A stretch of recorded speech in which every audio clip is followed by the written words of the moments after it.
I thought I'd talk to you today, especially if you're looking to start the carnivore diet, but you're not really sure what to expect, what kind of side effects, consequences of a radical change in your diet like this could be. You've probably watched a lot of videos about the carnivore diet and warning you against the carnivore diet and things, and you know that it can be a miracle that many report miraculous changes in their health.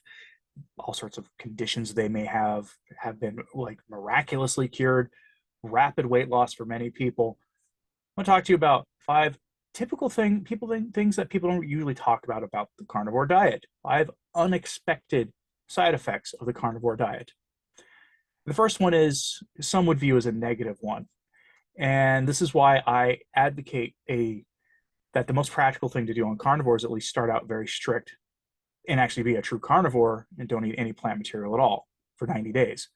And that's because you will eventually have an increased carbohydrate sensitivity. I know this from experience.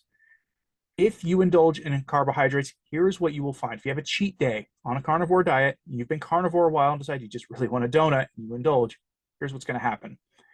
You will experience an increased heart rate from the sugars because all carbs get metabolized essentially as sugar. You'll have increased heart rate from sugar. You may potentially cause diarrhea from having carbohydrates. You will have insanely rapid weight gain, which is partially due to the water weight that you lost coming back very quickly, but also because of the natural response of insulin and its relationship to fat storage in the body.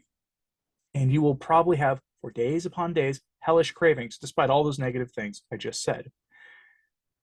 If that bowl of spaghetti sounds like it's worth having a rapidly beating heart for half the day, that's up to you. Any carb sensitivity you have may get worse. That happened to me when I went carnivore. Was an unexpected side effect of the carnivore diet, but I've been carnivore for a long time now, so I don't really mind. Number two, your taste buds will change. They just will. You may be thinking about starting a carnivore diet now, and you may think that you already love steak, and that's why you want to do it. I mean, who doesn't love a ribeye steak, right? There's a reason that's like the king cut of steaks in the United States and in most places that have the ribeye. But a few weeks into the carnivore diet, and the flavors of the steak will change. It'll become more pronounced. It will be stronger. You will notice dimensions to the flavor of that steak than before. You will also be able to tell after some time, just from tasting it, the difference between a conventional feedlot steak, a grass-fed grain-finished steak, and a grass-fed grass-finished steak.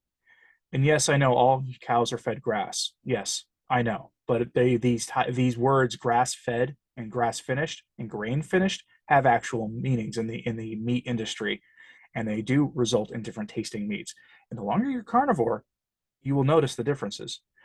I notice them all the time. The steaks that I have from the half cow or from the full cow that I bought from a rancher in November taste different than the steaks that I might pick up from the grocery store when I want a specialty cut that don't come from buying a whole cow. Another consequence or side effect will be that your moods may actually level out, or you may have improved mental health and mental clarity, and these things are all related to each other. One of the things I realized after I went carnivore was that apparently sugar makes me mean. It actually really negatively impacts my moods. And it made me have a shorter fuse. I was much quicker to anger when I was having sugar than when I was keto and carnivore, especially carnivore. Once I got rid of all those carbs, I became a more pleasant person to be around. My wife is very happy that I went carnivore, and I wasn't exactly someone who was known for being a terribly spiteful, mean person anyway. But but sugar in my system has that effect. It's pronounced and noticeable. Removing said sugar from my system, my diet, just made me a better person socially to be around. I'm no longer as short tempered and as likely to lash out or have a negative, sharp response. When it's appropriate to have a negative response to something, of course, I still have those. It hasn't, taken away a natural impulse that I have. But sugar does bring out, I think it makes, in terms of personality, at least for me, worse things worse.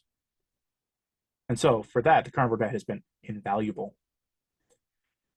One odd thing I noticed when I went carnivore, my hair started growing more slowly. My hair did not fall out. You hear these stories that some people have the effect of hair loss on the carnivore diet. It's really well known. And if you're trying to fix that, up your protein and get more collagen. But I didn't have that. What I did have is my hair doesn't grow as quickly. I don't need haircuts as often as I used to. My hair now was cut back in like late November. It's been like 6 weeks and it's not quite touching my ears yet. Normally I would already have, the hair starting to touch the ears and I should start thinking about it getting a haircut because I like to wear my hair short. I haven't needed it yet. My beard still grows relatively quickly and I don't understand that, but the hair on the top of my head doesn't grow as quickly as it used to, as it did before I went carnivore. And that's odd. That's really strange. And that's something I definitely attribute to the carnivore diet because that's when it changed. Is when I went carnivore, suddenly my haircut, the frequency became less frequent. Happened within a few weeks of it. I don't have an explanation. I get plenty of collagen, so I don't know what the cause of it is. I'm not complaining either, but I don't need to get them as often as I used to. And again, my hair hasn't fallen out. I have the same amount of hair on the top of my head that I had when I was 12. So finally, better energy levels. I'm not going to say carnivore gives me boundless energy. What I don't have anymore are carb crashes. I don't have the escalating, cycling levels of energy throughout the day like most people have. And regardless of caffeine in my system or not, my energy levels are more even throughout the day. And it's wonderful. I don't eat a meal and then get suddenly so sleepy. Partially, I don't get so sleepy that I become like a lump on the couch, but that's partially because I am not a believer in eating until so stuffed that you want to take a nap. I'm trying to lose weight on a carnivore diet, and that strategy of eating till comfortably stuffed did not work for me for that. It just did not work. In fact, it was counterproductive. I started gaining weight doing that. And it wasn't muscle mass either, folks. Trust me on this. But when I have just eating till reasonably satisfied, my energy levels are just more even throughout the day.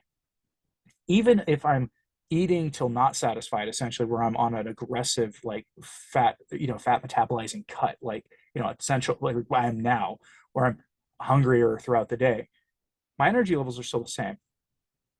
And that has been invaluable. That is one of the things that sets this diet apart from all other attempts for weight loss, metabolic health, dealing with any kinds of issues you might have, weird syndromes or diagnosed conditions.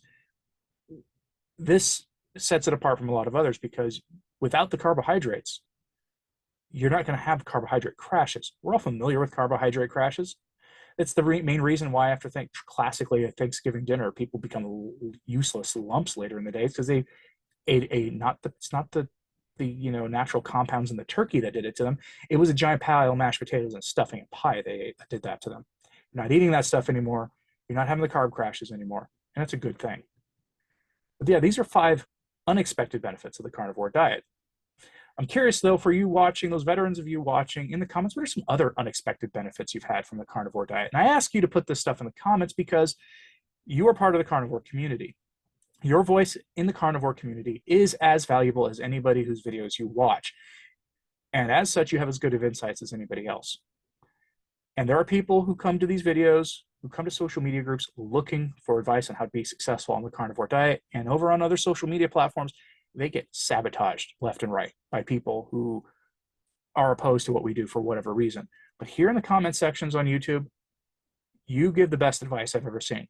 So please let me know in the comments and let other people know what other benefits of the carnivore diet you've had that were unexpected. Not the typical things we talk about so much, the going away of eczema or whatever, but unexpected things that people don't really talk about that you've noticed. If you're new to this channel, like and subscribe if you haven't. It does help. Sharing this on social media helps me a lot too. I am Anthony Stine, the Practical Carnivore, and thanks for watching today.